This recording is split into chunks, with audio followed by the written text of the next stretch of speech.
Hello and welcome to Just One More Watch. Welcome to yet another installment of the John with Saves series.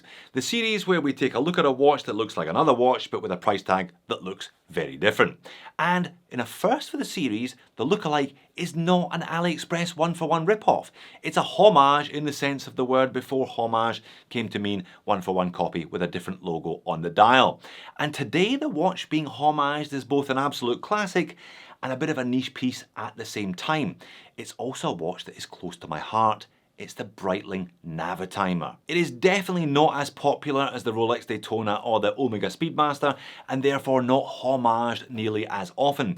In fact, I think I've only ever seen one affordable chronograph clearly inspired by the Navitimer. That was by Rotary, and therefore not readily available outside of the UK. Until last week, that is, when I came across this Citizen on sale for an alarmingly low price. I paid 159 Aussie dollars for this one. That's about 85 quid or 115 US dollars, give or take. And being a Citizen, it came with a phenomenal warranty and it's virtually maintenance free. Something one cannot say about the Breitling Navitimer. For example, a complete service on a Navitimer with an in-house movement is 1,090 Aussie, or nearly 7 times the price of the Citizen. Makes you think, doesn't it? So today we're going to have a look at the Citizen to see how close you get to the look and feel of a Breitling Navitimer, but for about $9,750 less. Let's flip the camera and get on with it. Alright, let's get into it. I will try and do this fairly swiftly today, starting from the outside and working towards the inside as always. To be honest, this Citizen reveals one of its big draw cards early on anyway. It's not the black cardboard box, although that's perfectly fine for the money they're charging. It's this 5-year warranty in Australia and New Zealand. That is awesome, and it demonstrates the faith that Citizen have in their own products. If they give a 5-year warranty across the board, then you should have faith in their products as well. And I must say the watch itself looks really good today. It's a handsome big thing, but very wearable at the same time. However, I will also say that you can tell this one has been built to a budget if you look closely. So on that basis, if you are interested in this one, I suggest you take a step back from your chosen device today, or maybe squint just a little bit. It'll probably be better if you do. So this is model number AT2460-89L and features the H500 caliber. More on that later, but not much more on that later. It's a pretty simple one. Let's talk price. The Citizen RRP in Australia is $475. Now, let me be perfectly clear, I do not recommend this watch at $475.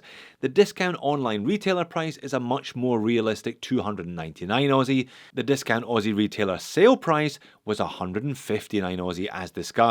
It's pretty obvious, but the cheaper you can find this one, the more I recommend it. And it does a reasonable job of looking like a Breitling Navitimer, but without being a one-for-one rip-off.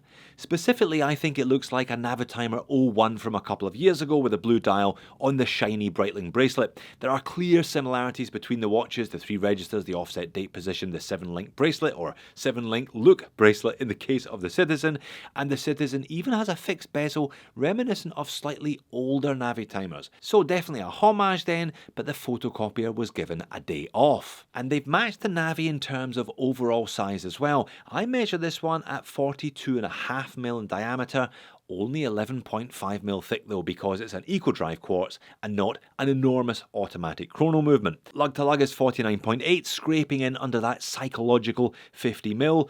22mm lug width, which is a bit of a relief from a Citizen, and sized up for me, I had to remove 2 full links and 1 half link. It weighs in at a nice wearable 126 grams. So they pulled off the Breitling looks and the Breitling size, and I think they pulled off a watch that looks much more expensive than the price I paid, certainly. The dial looks pretty good, the hands are perhaps a tad small, but everything is neat and tidy. The sub-register at 6 is the second hand, at 10:30 is the 60-minute chrono timer, and at 1:30 is a rather useless 24-hour indicator. The date is actually quite legible though, next to the 4, and I don't hate the fact that they had to clip the numerals at 10 and 2. The printing is crisp. I think it pulls that off just fine. There is the right mixture of brushed and polished. I think it looks quite rich as a consequence of that knurled fixed bezel as well. And shout out to the crystal. It may only be mineral, but it does a reasonable job of keeping the dial legible from most angles, as you can see here. The Eco Drive movement will in theory never need a service, it can last 150 days when fully charged, and it's rated at plus or minus 15 seconds per month. And as an added bonus, this watch has 100 meters of water resistance. That is way more than the 30 offered by Breitling, meaning you can take this one swimming no problem at all if you want to. So if you like what you see here, if you like what you've heard so far, stop watching and find yourself one of these at the best possible price. Still here? Okay. Let's start nitpicking a bit then. The case finish is very, very simple. High polished sides, brushed upper lug surfaces, that's it. The crown is push-pull and is unsigned. The bracelet features hollow rolled links and hollow end links. When was the last time you heard me say that? It was a while ago, I'm sure. They are designed to look like 7-piece links, but they're only single rolled links masquerading as something far more expensive and far more complicated. Half links are provided, which is very thoughtful. I wish more companies would do that, but the clasp, as you would expect by now, is very thin and a little bit rattly, which means it matches the rest of the bracelet nicely because it's also a little bit rattly. The H500 Eco Drive caliber is pretty basic. Top pusher to start, top pusher to stop, bottom pusher to reset, that's it. No lap times, no A and B finishes, and the single tick makes me pine for the Seiko Mecha Quartz range with its much smoother and much more attractive 5 ticks per second. The blue dial is one of the least interesting shades of blue I've seen in a while. It's almost black from some angles.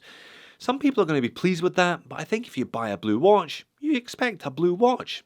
So, there's that. And lume is only just okay. Nice and bright initially, but if I turn the speed up, you can see that the hands are the first thing to go. It was obvious from the beginning that the hands would be the first things to go, wasn't it?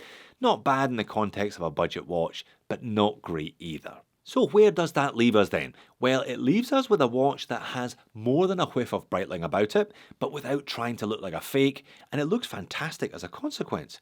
It will be a faithful, reliable companion for years, and has the warranty to prove it. And it disguises its budget price tag rather well until you start digging a little bit more deeply, at which point you begin to see exactly which corners have been cut, and there are quite a few of them that have been cut, to be honest. Like every other Citizen I have reviewed, the RRP is at least 50% optimistic, but if you can sniff around and find one in a sale, it offers a classic look at a much more affordable price point, which is entirely the point of a watch like this. So there you have it. If you have been hankering after something that looks and feels like a Navitimer, but without the price tag, well, you don't actually have many options. It's just as well then that this Citizen is really nice. You can definitely tell it has been built to a budget, but not from 6 feet away. If you like this John Wassays format, but not this particular watch, why not click here or here for other videos in the series. Thanks for watching this one. I hope to see you again in the future.